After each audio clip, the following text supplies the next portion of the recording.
За юу яцгаана guys? Та бүхэн дараагийн имжлэгээр уулзахад бэлэн болоод байна. Өнөөдрийн имжлэгээр эхлэх юм бол алдарт жүжигчин Wolverine гэдэг дүрээрээ биднэрт олонний танил болсон энэхүү жүжигчний талаар ярьж өгөх болно. Саяхан бас кино нэлээд нээлттэйгээд удаагүй бас нэлээд алдартай байгаа. Sorry, what now? We don't know that guy. We thought we did. Deadpool Wolverine гэж гарсан. За тэгэхээр бүгд бичлэг эхлэхээс өмнө юу их юм хийж байгаа тийм ээ? Намайгаа дэмжиж лайк дараад subscribe хийгээд өгөөрэй. Шууд бичлэг рүү орцгоё. Hugh Jackman-ы хэвд гэх юм бол англи өс төрсөн. Гэвч одоо дөнгөж жоохон байхад нь аав нь ажилласаа болоод Австрали руу нүүрсэн байгаа гэр бүл нь тэр чигээрээ гэр нүгээд тэгээд ерөнхийдөө ээж аавтайгаа ах トゥ тавуулаа өнөр өтгөн сайхан амьдарч байтал дөнгөж 8хан настай байхад нь нэг хэрэг тохиолдсон. Ээж нь яг л өглөө хүүхдээ сургууль руугаа гаргаж өгч явахдаа ахиж хизээч уулзахгүй юм шиг байдалтай гаргаж өгсөн.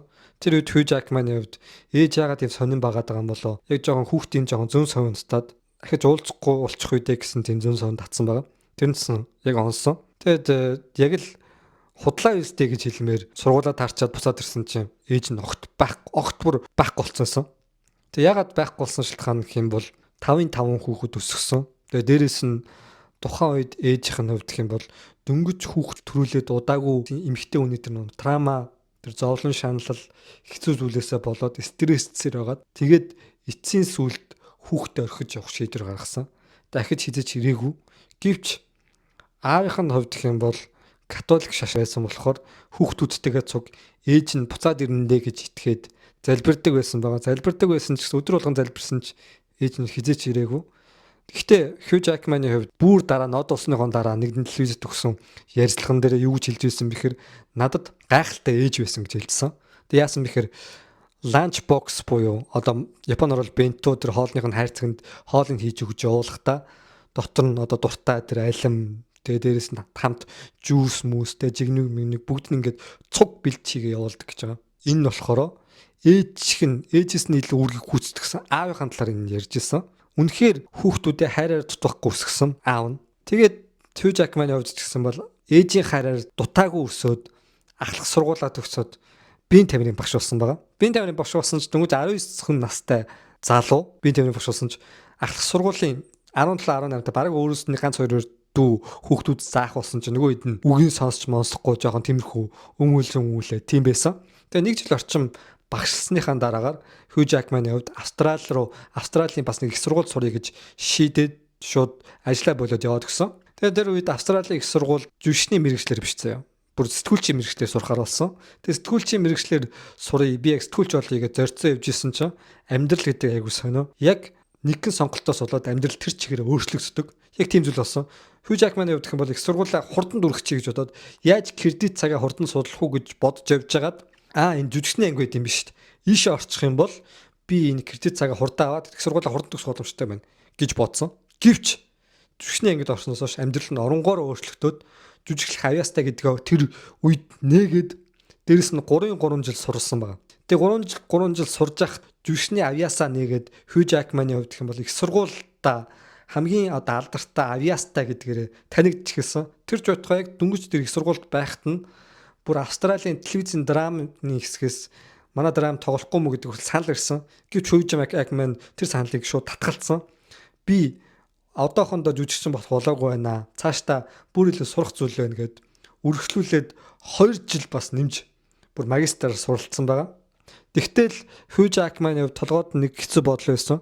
Хичнээн жүжиглэх гоё сонирхолтой өөрт нь ихэр таалагдж байсансэндээ жүжигчин болоод яг амьдрал дээр хоолоо олж идэн үнэхээр алдтай жүжигчин болж чадахгүй бол хоолоо олж идэх хэцүү тийм ээ. Яг л нөгөө нэг зүүнний үзүүр дээр будаадахтай адил бүгд ажилтай орлоготой гайгүй болж чадахгүй, олон танигдж чадахгүй бол. Тэгээ тэрэн дээр маш их санаа зовжсэн жүжигчин болох уу яах вэ гэж эргэлзэжсэн ч тэл зүрхээ дагаад жүжигчин болохоор бүр шийдсэн байгаа. За тэгээд магистраа төгсөөд хамгийн анхны нэг телевизэн драм тоглохоор болсон. ABC драмын Coralie гэдэг нэртэй драмд. За энэ драмд болохоор яг нэг тийм шоронгийн амьдралыг харуулсан тийм драм. Шоронгийн амьдралын мюзикл хэлбэрээр харуулсан драмд Австралийн нэгэн алдартай жүжигчин эмэгтэйтэй хамт тоглоод тэр эмэгтэйтэй хайр дурлалын харилцаа үүсгээд тэр кинон дээрх харилцаа амьдрал дээрсэн жинхэнэ амьдрал дээр хайр дурлалын харилцаатай болсон.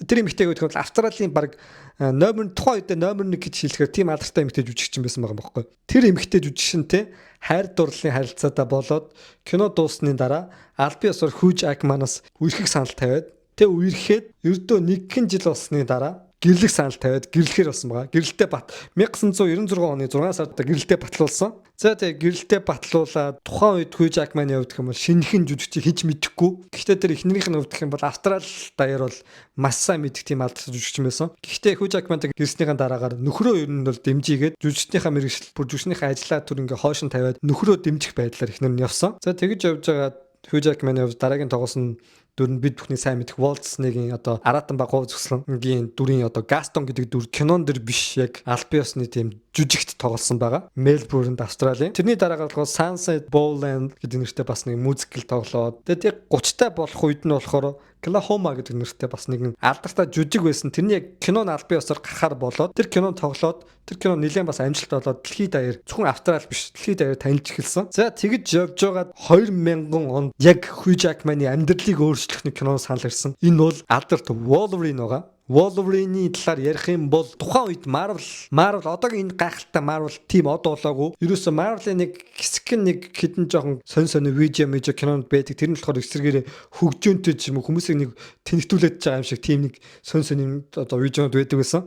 Тэрнээс болоод Marvel-ийн хүмүүс нэг үл ойшоодгүй комикт нь дуртаач кино хэлбэрээр гарна гэдэг хүмүүс ерөөсө боддгүй байсан. Гэсэн ч 1998 онд Blade гэдэг нэртэй Marvel-ийн комикоос хөдөлсөн кино гараад энэ киноос нэлээд од болоод тэрний дараагаар 2000 онд алдарт X-Men-ийн цувралыг хийхэр болсон баг. Тэр үед X-Men-ийн цувралд бас мэдээж хамгийн алдартай гол дүрийнх нь Баатар гэх юм бол Wolverine байсан байгаа. Wolverine хэнийг тоглуулах вэ гэдэг тухайн энэ найруулагч нь яг толгоо гашлагаад байж тал за энийг хэнийг тоглуулъя гэдэг тухайн энэ Gladiator од болсон алдартай жүжигчин байгаа. Энэ жүжигчний хувьд гэх юм бол Russell Crowe гэдэг нэртэй жүжигчин.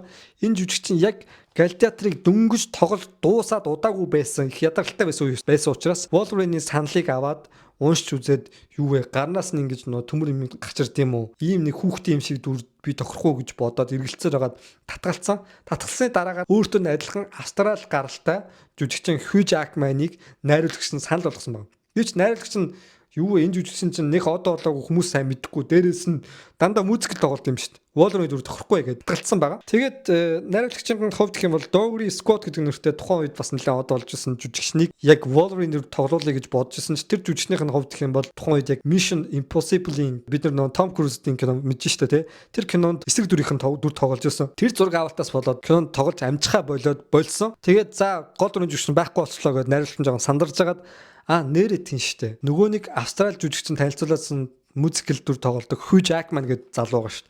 Тэрийг тоглуулах уу гэд залгаад Холливуудын анхныхын кинонд тоглохоор санал тавьсан байгаа. За тэгээд Wolverine тоглохоор болоод нөгөө өдөр амар баярлаад тэнэртэй би юм Wolverine гэдэг төр тоглохоор болсон гэд хэлсэн чинь. Тэгээд энэ нь болохоор ийм гарнаас нь ийм одоо төмөр юм сарвуу шиг юм гачирдаг ийм дүр байгаа гэж чихнэн чи тэнийг юм уу хайшин ийм дүр тоглоодох яа тийм наа ч юм бол хүмүүсийн доогдохгүй болно гэдэг нөрд нь сайн ойлгохгүй тэр комикийн ч ерөөс уншиж байгаагүй тэгээд гэсэндээ эхнэрийнхэн тэр татгалцсан тэр дуу байгааг нь үл ойшоогоод Хүү Жакманы хувьд бол өөрийгөө сориод Холливуд сориод үзсэн.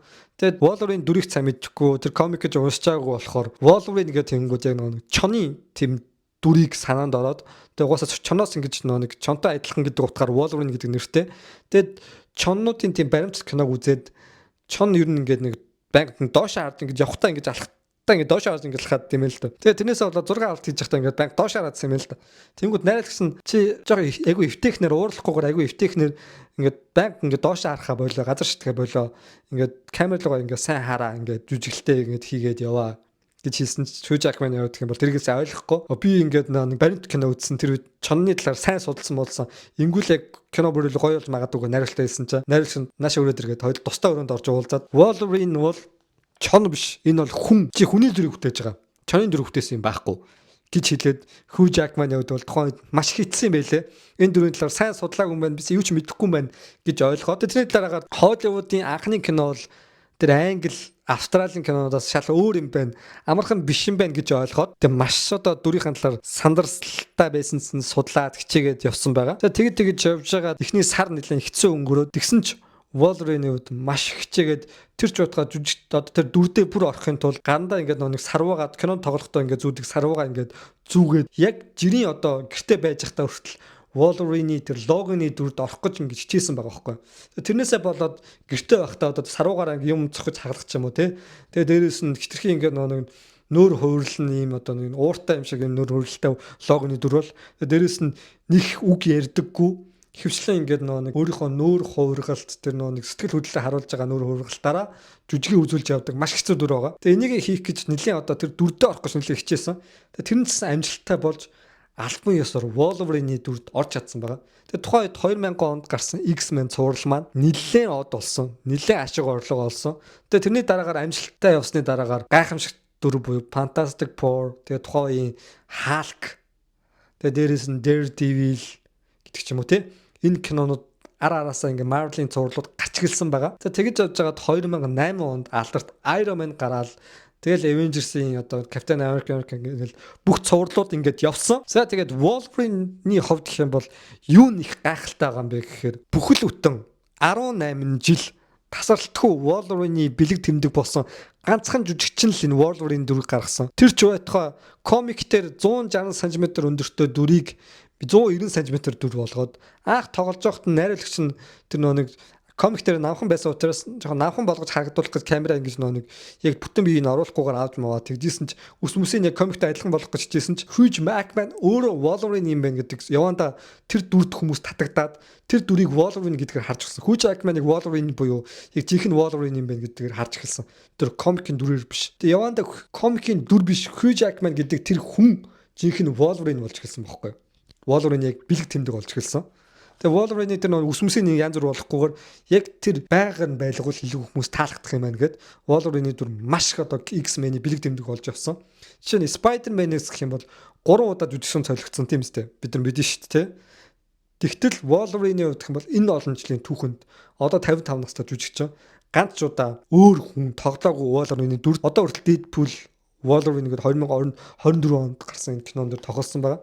За гэхдээ Wolverine гэдэг дүрээр ганцхан од болоогүй өөр бас нэлээд олон кинонд бас тоглосон байгаа. За 2000 онд яг тоглосны дараагаар болохоор ямар кинонд тоглосон бэ гэхээр тэрний дөнгөж дараахан Kate and Leopold гэсэн нэртэй бас нэгэн кинонд тоглосон. Энэ кино болохоор 1800-аад онд амьдарч исэн тийм нэг залуу ирээд нэг бүсгүүд дуурлаа. Тэр хайр дурлалын хайрцаг харуулсан баг тийм ханхуугийн тийм дүрийг те гайхалтай тийм хайр дурлалын найз залуугийн дүр гаргасан ийм шал Wolverine-аас эсрэг дүр тоглосон байгаа. За энэгээрээ бүр одоо номноос кино урлагийн бас гайхамшигтай Алтан бөмбөгийн номоос хүртэл нэр дэвшсэн байгаа. За тэрний дараагаар болох юм бол Sword Fish гэдэг нэртэй бас нэг гайхалтай кинонд яг X-Men дээр тоглож исэн жүжигчдэнтэйгээ цуг эмэгтэй жүжигчдэнтэй цуг дээрээс нь John Travolta-тай цуг тоглосон байгаа. Тэгээ 2004 онд болохоор бид бүхний бас бүгд мэдэх Van Helsing-ийн дүр тоглосон. Тэрний дараа болохоор 2006 онд Prestige гэдэг нэртэй би энэ киног бас үзчихсэн. Нэг элбчний дүр тоглосон гайхамшигтай киногаа. За энэ кино тоглосон. Scoob. Тэгээд тэрний дараагаар болохоор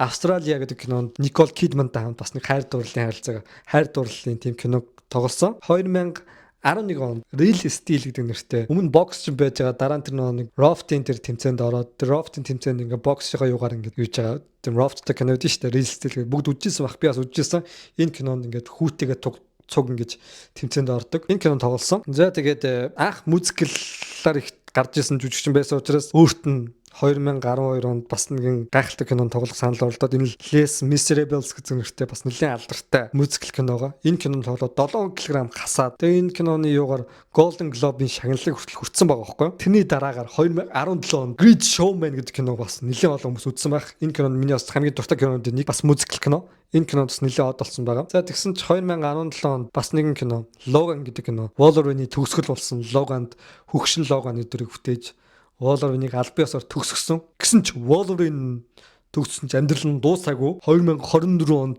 ахин эргэж ирсэн. За тэгээд буцаад хэдүүлээ. Wolverine-ийн амьдралын гэр бүлийнхэн амьдрал руу оръё.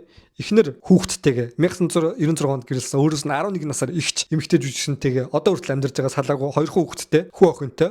Тэгээд эхнэрийнх нь хувьд гэх юм бол өөрийнх нь яг амжилттай карьер нь өсөж явж байгаа үед 2 ч удаа хүүхдтэй болох гэж хүүхд тээжсэн байлээ. Тэгээд биеийнх нь асуудлаас болоод зулбаад нэлээд хэцүү байсан. Гэсэн ч Хүү Жакманы хувьд гэх юм бол эхнэрээ маш их одоо тэтгэж хажууд нь дэрэгдэн байж эхнэрээ ингэж одоо тэр сэтгэл зүйн дөрөөдлөөс нь сэтгэл хямралаас нь гаргасан байгаа. Тэгээд ихэнх Холливуудын жүжигчид алдартай болохоор ялангуяа царайлаг ихтэй жүжигчид бол эхнэрээ солио явчихдаг тий. Хүү Жакманы хувьд бол эхнэрээ ерөөсө солиогүй өдийн хүртэл маш олон жил дээрээс нь 11 сар их эмэгтэйтэй мөртлөө цуг амьдраад явж байгаа. Ийм гайхалтай жүжигчин. Энэ бас гайхалтай Хүү Жакман миний бас хамгийн дуртай жүжигчдийн нэг байгаа. Энэ жүжигчний талаар ярьж өгсөн та бүхэнд үнэхээр баяртай байна. Тэгээ миний бичлэг таалагдсан бол юу хийж байгаа юм юу их мэдж байгаа шүү дээ. Намайг дамжуулаад лайк дараад subscribe хийгээд өгөөрэй. Жохон амар олон ингээд энэ миний баг 7 дахь биш 7 дахь цааш нэг 4 5 дахь маах 6 авалт байна. Тэгээ жохон олон ярьц болохоор ингээд ам жохон цэцэж ядраадах шиг байна. Та бүхэнд ойлгоорой. Дараагийн бичлэгээр уулзлаа. Тэр баяр та.